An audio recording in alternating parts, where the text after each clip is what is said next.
Hi. போயிட்டு வரேன். ஏமா அழுவுற? ஒன்னும் அழுவல. அவங்களுக்கு வந்து மனசே இல்ல. கண்ணு வந்து கூட்டிட்டு போறேன். நான் வரல, அம்மா தான் வர சொன்னாங்க. இல்ல நான் இங்க உனக்கு எல்லா ஏற்பாடும் பண்ணி தரேம்மா. இங்க கோலம் போடுமா மார்கழினா வந்து கூட்டிட்டு போறதுக்கு உட்காந்துட்டு இப்ப அம்மாவே வருது.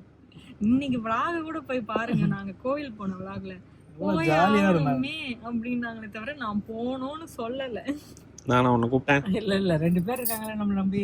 அவன் வந்து வர்றேன். 5 பேர் இருக்காங்க இங்க. அது பிரசவ டேட்ல அவங்க கூட தான் இருக்க போறேன். திருப்பி வரேன்னு இருக்காங்க. வராங்களான்னு பாப்போம். வருவோம். அதுக்கு இன்னும் 1.5 மாசத்துக்கு மேல இருக்குங்க. நீங்க பொங்கலுக்கு வாங்க. பொங்கல் வந்து உங்க கூடயே வந்துடுறேன். ஓகே. அவங்க பாத்துப்பாங்க நல்ல ஜாலியா. நான் பாத்துப்பேன். பொங்கல் வேற செலிபிரிட்டி பர்த்டே வேற வருது. ஆமா, மாமியார் நல்லா கவனிப்பாங்க. ஐயோ ராமா. Okay bye. டாடா. மீண்டும் சந்திப்போம். சொல்லி 2 நாள்ல கூட்டி போறியடா துரோகி. 3 நாள் ரீ. 2 நாள் தான். 2 நாள். சரி 2.5 நாள். Friday night, Saturday night, Sunday night, Monday night மட்டும் இல்ல. ஆன்ட்டி வந்து வாழ்க்கையிலேயே வந்து இதுக்கு முன்னாடி 2 தடவை தான் பீச்சுக்கு போயிருந்தாங்க. ஆனா இங்க இருந்த 3 நாள்ல 2 தடவை பீச்சுக்கு போயிட்டாங்கடா. அதான் ராகேஷ் கூட்டு போனா மெரினாவா? மெரினா தானே அது. அதுலயும் 2வது வாட்டி கூட்டு போனது நானு. ஆமா. அப்ப 2, 3, 4 வந்து நான் தான் ஸ்கூல் படிக்கும் போது ஒரு வாட்டி போனேன். 7th 8th படிக்கும் போது ஒரு வாட்டி போனேன். அவங்க டிபிக்கல் ஹவுஸ் ஒய்ஃபா இருந்தாங்க. நான் என்ன பண்ணேன், இது வரைக்கும் 5 வாட்டி தான் பீச்சுக்கே போயிருக்கீங்க. பீச் கால்ல பார்த்தேன். அதான் ஆசை அங்கே நிக்கிறேன். வேற ஒண்ணும் 50 years 5 times only beach. அவ்வளவுதான். அதிகமா கொடுத்தா அழுத்து போயிடுவாங்கன்றதால ஆனா நீ மட்டும் போயிட்டு வருவ. ரைட். ஆமா. கொய்யால போலாமாமா? போலாம். பெரிய மனம் இல்லாமல் பிரிகிறாள். அழுதுறாத. அழ மாட்டேன். தொண்டெல்லாம் கவுதே. போயிட்டு வரலாம். விட்டு அழ வச்சிருக்கீங்க போலதப்பா. கண்ணு ஆல்ரெடி லைட்டா வெட்டா வருது. மார்கழி மட்டும் இப்ப இல்லன்னா என்னமா பண்ணிருப்ப? மார்கழி இல்லைன்னா 10 நாள் இருந்திருப்பேன். கண்ணு கலங்குது. 10 days. சரி ஜாக்கிரதையா பாத்துக்கோ. நாளை இருந்து துணி வாரின்னு வர்றது அதெல்லாம் பண்ணாது சரியா? துணி எல்லாம் ஒரு டவலோ லுங்கியோ போட்டு, லுங்கி கட்டுப்பாடுல டவலோ ஏதோ ஒண்ணு போட்டு அதில் மடிச்சு எடுத்துட்டு வா. பாஸ்கெட் வாங்கி. நானும் அந்த மாதிரி ஏறி இறக்காம இருக்கமா? சரி. அதான் நீ வந்துடல. சரி. என்னடா எப்படி இருந்துச்சு சாப்பாடுலாம் ஆன்ட்டி இல்லாம? நல்லா இருந்தது. நான் வந்து பிரேக்ஃபாஸ்ட் பேன் கேக்லாம் செஞ்சு சாப்பிட்டேன். அம்மா நீயும் காலைல என்ன செய்யாத, அவனையும் செஞ்சு தர சொல்லு. இதெல்லாம் பிரேக்ஃபாஸ்ட் கணக்கா? இதெல்லாம் வருங்கப்பா தேவையா? அவருக்கு செஞ்சு தரல, நான் செஞ்சு சாப்பிட்டேன். இட்லி, தோசை, பொங்கல், பூரி. நான் சாப்பிட்டேன். அவர் தோசை ஊத்தி சாப்பிட்டாரு. தோசை மாவுலாம் அரைச்சு வச்சு தான் வாங்க. அதெல்லாம் ஒன்றும் பிரச்சனை இல்லை.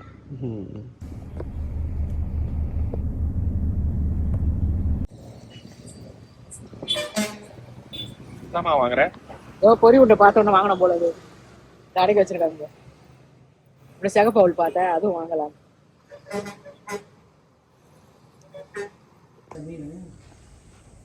டிவி மாறிட்டோம் பாத்தியா? பார்த்தேன், நல்லா இருக்கு. ரிட்டர்ன் பண்ணிட்டியா உன்னோட பிளேஸ்க்கே? வந்துட்டேன். அங்கே ஜாலியாக இருக்கா, இங்கே ஜாலியாக இருக்கா? அங்கே வேலை இல்லை, ரெஸ்ட்டுன்னு இருக்குது. அதுதான் டிஃப்ரெண்ட், வேறு ஒன்றும் டிஃப்ரெண்ட் இல்லை. Very good. அங்கே வந்து என்னென்னா சாமான் தைக்கிற மிஷின் இருக்குது, இங்கேயும் துணி துவைக்கிற மிஷின் இருக்குது. அங்கே வந்து என்னென்னா அமைதலாக இருக்குது. ஒரு கித்தமாக ஒன்றும் இல்லை. தூங்கினாலும் ஒரு வண்டி சத்தம் அதெல்லாம் எதுவுமே கேட்காதால ரொம்ப நேரம் தூங்க முடியுது. அமைதல் நிறைய இருக்குது. வேலை கம்மி, வேறு ஒன்றும் இல்லை. இங்கே நான் ஒன்று நிறைய வேலை வாங்குறேன். இங்கே நம்ம 3 வேலை நான் வந்து அவள் சமையல் வேலை அவள் பார்த்துட்டா. வாஷிங் மிஷின் போட்டுடுறா, சாமான் தைக்கிற மிஷின் அழகாக அடக்கி போட்டுடுறா. காலையில் நான் எழுந்து வரத்துக்குள்ளேயே நான் 8 மணி, ஒரு நாள் 10 மணி தான் எழுந்தேனே. ஒரு நாள் 8 மணிக்கு எழுந்தேன். 10 மணிக்கு எழுந்து வர அன்றைக்கி மொத்த வேலையை முடிச்சுட்டு பப்பிங்களுக்கு சாப்பாடெலாம் வச்சு கொடுத்துட்டு குளிச்சு ரெடியாக எல்லா வேலையும் முடிச்சு டிஃபனும் செஞ்சு வச்சுட்டு இருந்தா. மத்தியானம் நான் மட்டும் காரக்குழம்பு, பொரியல், கூட்டு, துவையல், ரசம் இது மட்டும் செஞ்சு வச்சேன். சாதம் அவள் குக்கரில் வச்சுட்டா, போட்டு சுட சாப்பிட்டேன். சாப்பிட்டப்புறம் வேலை இல்லை, மறுபடியும் சாமான் எடுத்து மிஷினில் உடைக்கிட்டான். அதனால் எனக்கு வேலையே இல்லாத மாதிரி இருந்தாங்க. வேறு ஒன்றும் டிஃப்ரெண்ட் இல்லை. ஒரு அமைதியாக பீஸ்ஃபுல்லாக 2 நாளாக என்ன சொல்கிறது, ரெஸ்ட்டு. வீடு ஓரளவுக்கு நீட்டாக வச்சுருக்கேன்னா இல்லை குப்பை தொட்டியாக வச்சுருக்கேன்? நீட்டாக தான் வச்சுருக்கேன். ஓரளவுக்கு பரவாயில்ல, நீட்டாக தான் இருக்கு. சாமான் மட்டும் கொஞ்சம் கழுவணும், அதை இப்போ கழுவிடுவேன். நான் கூட கழுவிடுவேன், ஒன்றும் பிரச்சனை இல்லை. காலைல கடைக்கு போயிட்டதில் வேலையை பார்க்க முடியல. ரைட்டு. ஆனால் ஒரு அமைதியில் ஆனால் குழந்தை வந்து 2 நாள் கூட எல்லாத்தையும் போயிடுச்சு, சீமந்தத்துக்கு முடிச்சுட்டுன்னு சொல்லிட்டு போய் 2 நாள் இருந்துட்டு வரலாம் அப்படின்னு இருந்துட்டு வந்தேன். அவளுக்கு வந்து அந்த அமைதியாக இருக்கிறதுக்கு அங்கே அழகாக இருக்கா. வேலை நான் செய்யணும், ரெஸ்ட்டில் இருக்கக்கூடாது, இங்கே வந்து ரெஸ்ட் ஆகிடுவேன், அதனால நான் வேலை செஞ்சுனே தான் எனக்கு நல்லது அப்படின்னு சொல்லிட்டு அவள் வேலை செய்ய ஆரம்பிச்சிட்டா. ஒன்றும் பிரச்சனை இல்லை, அழகாக பொறுமையாக எல்லா வேலையும் அப்படியே செஞ்சுன்னு இருக்கா, தொல்லையே இல்லை. அவள் கொஞ்சம் நேரம் வேலை பண்ணுறா, கொஞ்சம் நேரம் லேப்டாப்பில் வேலை பண்ணுறா, கொஞ்சம் நேரம் அந்த கிச்சன் போகிறா. அப்படியே அழகாக போயிட்டு இருக்குது. நல்லா நிம்மதியாக இருக்குது, ஒரு பிரச்சனை இல்லாமல் நல்லா பார்த்துக்கிறார் மாப்பிள்ளை, ஒன்றும் பிரச்சனை இல்லை. சரி, ஒரு 2 நிமிஷம் கண்ணை மூடு, கையை வச்சு மூடு, போன கீழே வை. என்ன பண்ண போகிறேன்?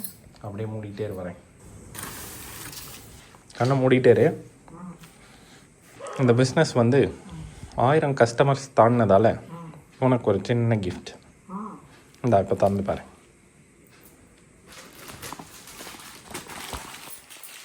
என்னடா இது உடனே உனக்கு வேற என்ன கிஃப்ட் தான் கொடுக்க போறேன்?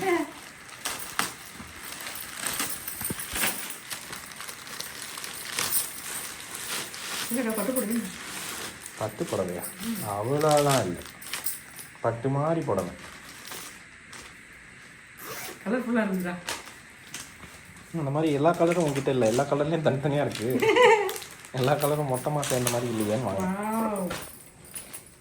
சூப்பர், பட்டு மாதிரி தான் இருக்குது. பட்டுலாம் இல்லைம்மா, ஆன்லைனில் வாங்கின சாரி தான். அப்பா செம்ம வெயிட். குளிர்காலத்துக்கு கரெக்டாக. ஏன்னா நான் கலராக தனித்தனி இந்த கலர்லாம் தனியாக வச்சுருக்கேன்ட்டு இந்த கலரும் இருக்குது, எல்லா கலரும் இருக்குது. அதனால் மொத்த கலரும் ஒரு டைமண்டை போட்டு வாங்கி கொடுத்துருக்காங்க. எப்படி இருக்குது சேலை? நல்லா இருக்கா? எனக்கு என்ன பட்டு சேலை ஃபீலிங் தான் வருது. செம்மையாக பட்டு சேலை மாதிரி தான் இருக்குது. எப்படி இருக்குன்னு பார்க்கலாம். முந்தானி, இது பார்டரு, இதுதான் முந்தியில் வந்து டல்சஸ் வச்சுருக்காங்க. அதுக்கப்புறம் இதுதான் ஜாக்கெட், பிளெயின் ஜாக்கெட்டு, கைக்கு கரை வரும் போல இருக்குது. இது கை, இது வந்து ஜாக்கெட்டு, இந்த கலர் ஜாக்கெட் கொடுத்துருக்காங்க, பார்டர் கலரே செமையாக இருக்குப்பா. புடவை பிரியர் நானுன்னு புடவை எடுத்து வச்சிருக்கேன். புடவையை பார்த்தோன்னு ஃபோனை கூட கீழே போட்டு வரீங்க. நல்லா இருக்கா? இப்போ தான் சௌகி சொன்னான், என் வீட்டுக்கு வந்தால் கோயிலுக்கெலாம் கூப்பிட்டு போவேன், அந்த மாதிரி ஒரு சேலை எடுத்துன்னு. இதெல்லாம் இப்போ தைச்சி வச்சுக்கணும், ஏன்னா வீட்டுக்கு போனால் கோயிலுக்கெலாம் கூப்பிட்டு போவா. பட்டு சேலை மாதிரியே இருக்குது, இதெல்லாம் தைச்சி வச்சுக்கலாம். அவங்க ஒரு சேலை கொடுத்தா இப்போ வரும்போது சூப்பராக இருக்கும் அந்த சேலை கூட, அதுவும் பட்டு சேலை மாதிரி. இது கலர்ஃபுல்லாக எடுத்து கொடுத்துருக்காங்க. எங்கள் பையன் எப்படி இருக்குது அப்படின்றத கமெண்ட்ஸில் சொல்லுங்கள். எனக்கு கட்டினா எப்படி இருக்கணும் கமெண்ட்ஸில் சொல்லுங்கள். ரேட்டு போட்டிருக்கோம் பாரு. இவ்வளோ காஸ்ட்லியா? இது வேறு 8,900 ரூபாய்க்கு ₹1 கம்மி. 9,000லாம் இல்லைம்மா, கம்மியாக தான் வாங்கினேன். எம்ஆர்பின்னு போட்டிருக்கு. அது எனக்கு தெரியாது. 1000 ரூபாவோ 1500 தான் வாங்கினேன். அப்படியா? அப்போ ஏன் அவ்வளோ ரேட்டு போட்டிருக்காங்க? எனக்கு தெரியாது. நல்லா இருக்குடா. நான் என்ன ஓப்பன் பண்ணி பார்த்தேன், உள்ளே இவ்வளோ ரேட்டு போட்டிருக்கோன்னே. நீ தான் ஓப்பன் பண்ணி பார்க்கல. சூப்பராக இருக்குடாப்பா. இந்த இது மாதிரி இருக்கு, என்னது, என்ன பட்டு? காஞ்சி பட்டு. காஞ்சி பட்டுன்னு சொல்ல மாட்டாங்க, வருத்த பட்டு. என் கல்யாணத்தில் ஒன்று கட்டிட்டு போகுது, அப்பா எடுத்து கொடுத்தாரு பாரு. அது டசர்ஸ் இருக்கு. ட்ரெஸ்ஸர்ஸ் இருக்குல்ல, இன்னமும் ஊர் பட்டு அந்த மாதிரி பட்டாக இருக்குது. இது பட்டு இல்லைம்மா, பனாரசியா? காஞ்சிபுரம் லோஸ் ஸ்பைஸ். காஞ்சிபுரம் சில்க் சாரி மாதிரி தான் போட்டிருக்கான். தெரியல, நான் சைடில் வைக்கிறேங்க. ரைட்டு. ஹாப்பியாக இருக்கியா? ஹாப்பியாக இருக்கேன். வந்தவொடனே ஒரு ஹாப்பி, வரும்போது ஒரு ஹாப்பி. எனக்கு 2 நாளா ஹாப்பி, ஒரே ஹாப்பி ஒரு தொடர்ந்து ஒரு 3 நாள் ஒரே ஹாப்பியாக தான் இருக்கேன். எல்லாம் வந்து காடோட கிஃப்ட்டு. சூப்பராக இருக்குது. அது என்னோட கிஃப்ட்டு. இது நீ கொடுத்த கிஃப்ட்டு. எனக்கு இதெல்லாம் கிடைக்கிறதுக்கு காடோட கிஃப்ட்டு அப்படின்னு சொன்னேன். எப்படி நல்லா இருக்கா? சூப்பராக இருக்கானா? Very good. உடனே தைச்சிடுறேன் ஜாக்கெட். ஓகே.